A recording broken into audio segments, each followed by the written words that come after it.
After I exposed a bug, I was locked out of the server, then blamed when the system crashed. My manager rolled his eyes and said, "Nobody likes a know-it-all." So I stayed in my lane, logging every warning, timestamp, and ignored email. When a breach hit and investors demanded answers, it pulled the logs and found my name first. When the red access denied screen flashed across my monitor that morning, I thought it was a glitch. It wasn't. My credentials, admin level, 5 years of spotless access were suddenly revoked. Every server command, every ticket, every database tool I tried spat the same rejection. Permission denied. I messaged my manager, Mark, "Hey, I can't access the production server. Looks like my credentials got pulled." No reply. 10 minutes later, the company's Slack blew up. The system was crashing. Our biggest clients' data feeds were failing live during trading hours. I watched helplessly as chaos unfolded in real time. Then, someone pinged me directly, "Ethan, what did you do?" That's when I realized they were blaming me. Apparently, a rogue patch had corrupted several data pipelines. Guess who had been working on that same patch the day before? Me. Guess who'd reported a security flaw in the exact same module? Also me. But I wasn't the one who deployed the patch. I'd flagged it as unsafe, sent a detailed email with proof, and even scheduled a meeting to discuss it. Mark canceled that meeting, saying, "Let's not make this a big deal. It's already fixed." Except it wasn't fixed. Not even close. When the servers went down, Mark told upper management I'd been messing with production code outside my role. He painted me as some reckless engineer trying to show off. I tried to defend myself, but by the time HR got involved, my account was already suspended. They locked me out of the system, out of the code base, out of everything I'd spent years building. I sat in my apartment that night, staring at the blinking router lights, replaying the moment he told me, "Nobody likes a know-it-all. Just stay in your lane." That phrase kept looping in my head like a warning I hadn't taken seriously enough. But here's the thing about lanes, sometimes they lead right into a wall. And when that wall collapses, the ones who built it can't pretend they didn't see the cracks. What Mark didn't know, what none of them knew, was that I documented everything. Every bug I found, every ignored warning, every Slack thread where I was brushed off. I'd archived it all in an encrypted drive, timestamps, screenshots, logs, and the emails proving I tried to stop the crash. So when the breach hit, when clients started threatening lawsuits and the board called for a full audit, the IT forensics team pulled the access logs. They wanted to see who had pushed the bad patch. And when they did, they didn't find my name. They found his, and that's when everything started unraveling. I started at Kessler Data Systems right out of grad school. Mid-sized tech firm in Austin, Texas. We specialized in predictive analytics for financial clients. Basically, our algorithms told investors when to move money before the market did. It was high pressure, but I loved it. First, I thought I'd lucked out. The team was sharp, the pay was solid, and the work actually mattered. But Kessler had a culture problem. One that didn't show up in onboarding slides. Everyone walked on eggshells around Mark. Mark was the director of infrastructure. Charismatic, loud, and obsessed with control. He loved calling people out in meetings. Loved being the smartest guy in the room. If you disagreed with him, you were overcomplicating things. If you found something he missed, you were trying to make others look bad. I learned early to tread carefully. Still, I couldn't help myself. I liked solving problems. That's how it started. A few months in, I discovered a tiny logic error in one of our data cleaning scripts. It wasn't catastrophic, but under specific conditions, it could corrupt large data sets. I reported it, fixed it, and sent the pull request to Mark for approval. He rejected it without comment. A day later, he deployed his version of the same fix, but with my comments deleted and his name on the commit. That was my first taste of how he operated. After that, I stopped challenging him unless I had to. But over time, it became impossible to ignore the patterns. Mark cut corners. He'd patch things on live servers without testing. He'd push code straight to production to save time. His motto was, "If it ain't broke enough to stop working, it's fine." Then the company landed a huge client, Rathburn Capital, a major hedge fund. The contract was massive, easily our biggest yet. We had to integrate a new prediction engine on top of our existing data streams. I was assigned to the implementation team. That's when I spotted something that scared me. Our server's authentication layer, basically what separated client data from public access, had a flaw. If exploited, it could let anyone with the right pattern of requests bypass security entirely. I confirmed it twice. It wasn't theoretical. It was real. I wrote up a detailed report, attached logs, and sent it to Mark directly. His response? Don't overthink it. That layer's sandboxed. Except it wasn't. When I insisted, he told me, Ethan, you're not the security lead. Don't make waves. I let it go for a week, until I noticed strange API calls coming in from an external IP that shouldn't have had access. I flagged it again. This time, Mark got annoyed. You keep poking around where you don't belong. Let the senior staff handle it. The problem was they weren't handling it. A few weeks later, I ran another integrity check. The breach risk had grown worse. I filed an internal bug report and CC'd the CTO, hoping to bypass Mark. The next day, Mark called me into a private meeting. He closed the door, leaned on the desk, and said quietly, You're making me look bad. Don't do that again. I remember sitting there, numb. I wasn't trying to make him look bad. I was trying to protect the system. That was the moment I realized something wasn't just wrong with the code. It was wrong with the leadership, and I had just become their next target. After that closed-door warning, things shifted fast. Subtle at first, Mark stopped inviting me to meetings. Tasks I'd led for months suddenly got reassigned to team leads. Then my Jira tickets started vanishing from the tracker, only to reappear marked as duplicate or resolved. I knew what was happening. He was erasing my footprint from the project. Still, I kept my head down and documented everything. Every deleted ticket, every Slack message he edited after the fact. I started saving screenshots to a private encrypted drive, just insurance, I told myself. I didn't realize yet how much I'd need it. About a month before the crash, we got word that Rathburn Capital's system would go live on a tight schedule, earlier than planned. That meant Mark's team had to fast-track the deployment. He hated deadlines, but he hated oversight more. So when QA flagged multiple issues in the release candidate, including the exact vulnerability I'd reported, Mark pushed back hard. We'll patch it in the next sprint. We can't afford another delay. Nobody argued. Nobody ever argued. I could feel the tension spreading across the team. One of the junior devs, Carla, whispered to me one day at lunch, Don't say anything. He's watching. She wasn't exaggerating. Mark monitored Slack channels, email threads, even commit comments. He had this obsession with knowing what everyone was doing at all times. But the closer we got to launch, the more unstable the system became. Logs showed unexplained access attempts. Data packets getting dropped midstream.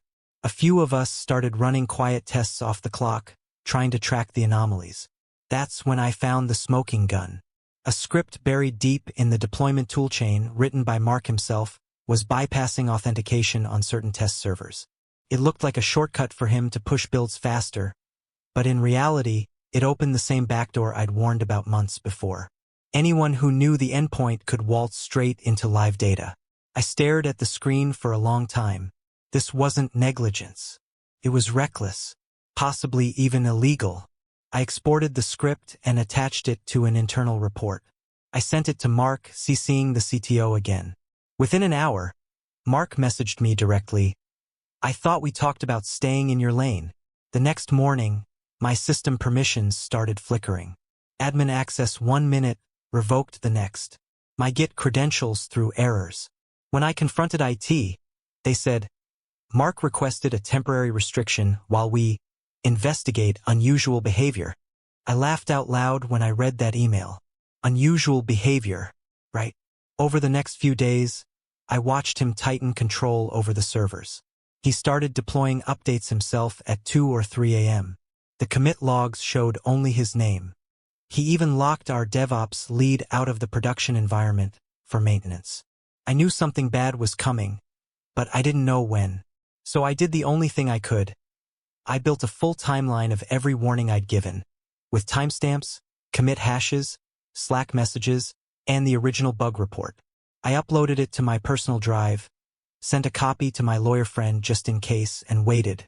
One Friday morning, I came in to find my access completely revoked. No explanation, no HR notice. Just gone. That same afternoon, the production system crashed. Our clients couldn't access their dashboards. Trades froze midstream. Millions of dollars in active transactions were suddenly untracked. The office erupted in panic. Within an hour, the CTO called an emergency meeting.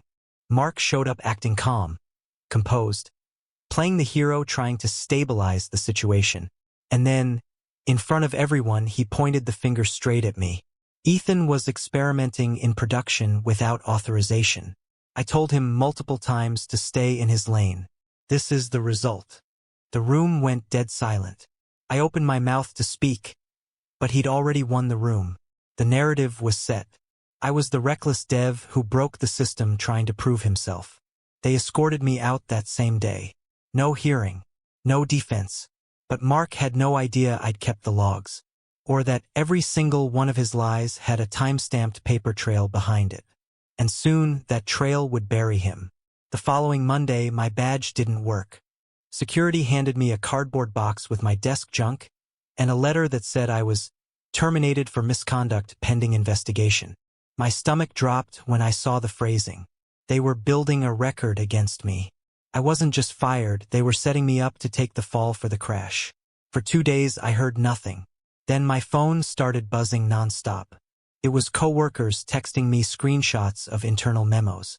Mark had circulated an email to the entire department saying I had bypassed safeguards and introduced unauthorized scripts into the deployment pipeline. He even attached evidence. A few log excerpts that looked like my username performing commits to the production branch. Except those commits weren't mine. The hashes didn't match any of my verified work, and the timestamps were from the exact hours my credentials had been revoked. I couldn't have accessed the servers even if I'd tried. He'd forged it. That's when it hit me. Mark didn't just want me gone. He wanted me destroyed. I contacted HR, sent them copies of the real logs, the revoked access emails, and screenshots of every ignored warning. They didn't respond. A week later, my severance was under review. Translation: they were stalling. Meanwhile, Kessler Data Systems was imploding. Clients were demanding refunds, the CTO was in damage control, and the system remained unstable. Word spread fast that the security breach had exposed confidential client data, millions of rows of it. And still, publicly, Mark blamed me. But here's where the first twist hit. The IT forensics team, brought in by investors, started their independent audit. Unlike internal HR, they didn't care about company politics. They wanted the truth, and they had access to everything. 3 weeks later, one of my old coworkers, Carla, messaged me from her personal phone. "You didn't hear this from me," she wrote. But the audit found something weird. Apparently, during their trace of the breach, they noticed an unusual pattern in the access logs. The rogue patch that crashed the servers had been executed under Mark's elevated credentials. Not mine. Worse, his access token had been hard-coded into the script he used to deploy it. That meant the system recognized his digital signature, not mine. When IT confronted him, he claimed I must have planted it to frame him. But there was a problem. The timestamps proved the patch had been pushed after my account was suspended. I wasn't even in the building. And that wasn't all. The audit discovered that the original security flaw I'd reported months ago had been actively exploited by someone inside the company. The data breach didn't come from an external hacker. It came from a local user with full administrative rights. Mark's rights. The board froze his accounts immediately. Within 24 hours, he was placed on leave, pending review.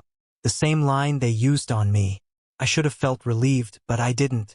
Because the next day, I got a message from a blocked number. Just one line. "You think this is over? You have no idea what you uncovered." That's when I realized something deeper was happening.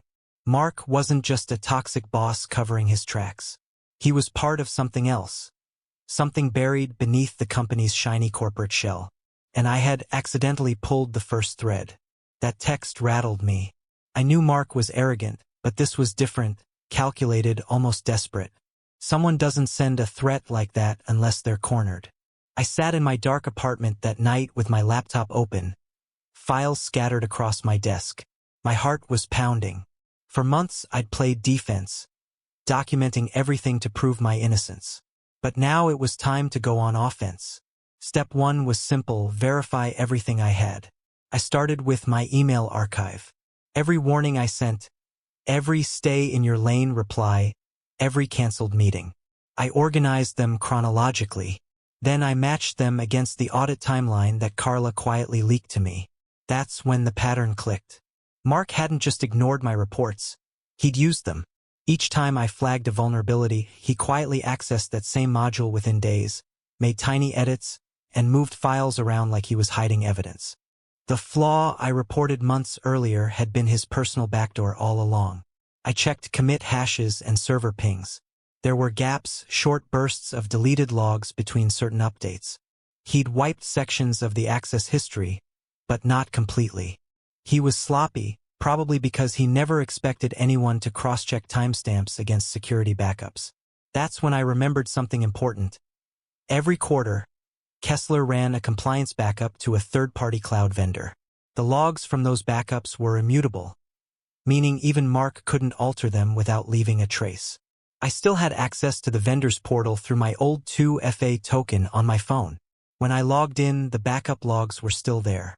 Every commit, every deployment, every access session. And right there in plain text, I found it. User m.hastings.admin action. Manual deployment override timestamp. 3:17 a.m. September 12th module. auth_patch_v2. That was the exact time and date of the crash. I exhaled hard. He did it. Now I just needed to make sure nobody could bury it. I compiled a full report, clean, professional, and watertight. Screenshots, digital signatures, hash verifications, everything. Then I encrypted it 3 ways and uploaded it to multiple cloud drives. I scheduled an automatic send to key contacts: the CTO, the board's external legal counsel, and one tech journalist I trusted from a previous conference. Delivery trigger: 72 hours after upload, unless manually canceled. Then I sat back and waited. But I didn't stop there. I wanted to see Mark's face when he realized his empire was crumbling.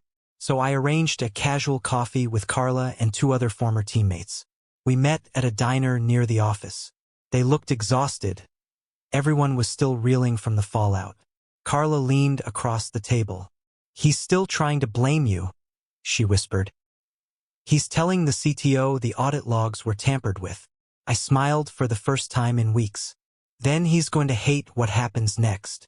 Because what Mark didn't know was that the journalist, an old friend from grad school, had already confirmed with the vendor that the logs I found were authentic and legally verifiable. They couldn't be tampered with. They were permanent. I left that diner and drove straight home. The 72-hour timer was ticking. But then something happened I didn't expect. Around midnight, I got a message from the same blocked number. "You don't know what's at stake. Back off." Attached was a screenshot of my own encrypted drive. My private folder, the one that only existed offline. Someone had been inside my system. Mark wasn't acting alone. The moment I saw that screenshot, my throat went dry. The file in the image, proof_chain_final.zip, wasn't just any folder. It was the entire case. My evidence, the emails, the logs, everything I had on Mark. The encryption key wasn't visible, but the screenshot was taken from inside my system. Someone had remote access to my machine. My first thought was, Mark hacked me. But the timestamps didn't match. The intrusion logs showed a new IP external, routed through a data center in New Jersey. It wasn't Kessler's network. It wasn't Mark's home ISP. This wasn't just Mark anymore. I immediately pulled my Ethernet cable, shut off Wi-Fi, and started scanning for malware. Sure enough, I found it. A tiny background service disguised as a system update tool, timestamped 2 weeks earlier, the same week the company's systems crashed. And the kicker? It wasn't installed under my user account. It was installed by a remote administrator certificate, the same type Mark used when pushing builds. My stomach turned. He hadn't just created a backdoor into the company's servers. He'd been selling access. It suddenly made sense. The way he'd resisted every fix, how he'd brushed off security reports, the mysterious external traffic I'd seen months ago. He hadn't been lazy or arrogant. He'd been profiting off the vulnerability. Someone on the outside had paid for a secret tunnel into Kessler's financial data. And when I found it, I'd threatened the whole operation. The more I dug, the uglier it got. The malware on my system was linked to an IP that had also pinged Kessler's network multiple times, using Mark's same backdoor, but always from offshore servers. The name on one domain registration stopped me cold. RathburnData-Relay.com, our biggest client. That wasn't a coincidence. Rathburn Capital wasn't just a customer, they were using the exploit. Mark had likely brokered a deal, feeding them internal access for early analytics advantage, maybe even insider trade-level data. It was criminal. I sat back, staring at my laptop screen, shaking. This wasn't about pride or blame anymore. This was federal-level stuff. That's when I noticed the timer on my auto email. 14 hours left before it sent the report to the journalist and the board. For a split second, I thought about canceling it. If Rathburn was involved, if this leaked, it wouldn't just end Mark, it could implode the company. People could lose their jobs. But then I remembered the text message. You don't know what's at stake. No, I did know. What was at stake was the truth. At 2:37 a.m., I got another call, unknown number. A deep voice, calm, rehearsed. Ethan, you've made your point. Let it go. You'll get a settlement and a clean reference. Just delete the files. I didn't answer. The next morning, when I checked my logs again, I saw another remote access attempt. Someone trying to delete my encrypted folder. The system blocked it automatically. So I opened my secure mail client and did it manually. I forced the send. Within 5 minutes, the reports were out, to the journalist, to the legal counsel, to the board. No more countdowns. No more threats. By noon, the story was in motion. But I had no idea how fast it would explode, or how far the rot inside Kessler actually went. Because what came out next would not just destroy Mark. It would drag the company's leadership, and Rathburn Capital itself, into the light. The fallout started like a small tremor. Quiet emails, emergency calls, whispers from ex-coworkers. Then, overnight, it became a full-blown earthquake. The journalist published the first story on Monday morning. It was front page on a major tech site within hours. Whistleblower claims Kessler Data Systems sold access to client networks. The company immediately went into lockdown. Press statements. Lawyers. We're investigating. All the usual corporate panic language. But by then, the investors had already seen the evidence. They knew the logs were real, the timestamps valid, and the access points traceable directly to Mark's admin credentials. I thought it was over. I thought Mark was the endgame. I was wrong. A week later, federal investigators raided Kessler's offices. That same day, Carla called me again, this time crying. She'd been pulled into questioning. The feds told her the breach wasn't just about stolen data. It was about insider trading. They traced millions in suspicious trades, profits made just hours before market-moving data releases, all routed through a shell company that shared a registered address with Rathburn Capital's data subsidiary. In other words, Rathburn had been getting early access to their own predictive analytics before anyone else, through the exploit Mark built. They used it to manipulate trades, make fortunes, and stay ahead of the SEC radar. And Mark? He was the middleman. He'd built the backdoor, sold the access, and used the vulnerability to feed Rathburn insider info in exchange for massive kickbacks disguised as consulting fees.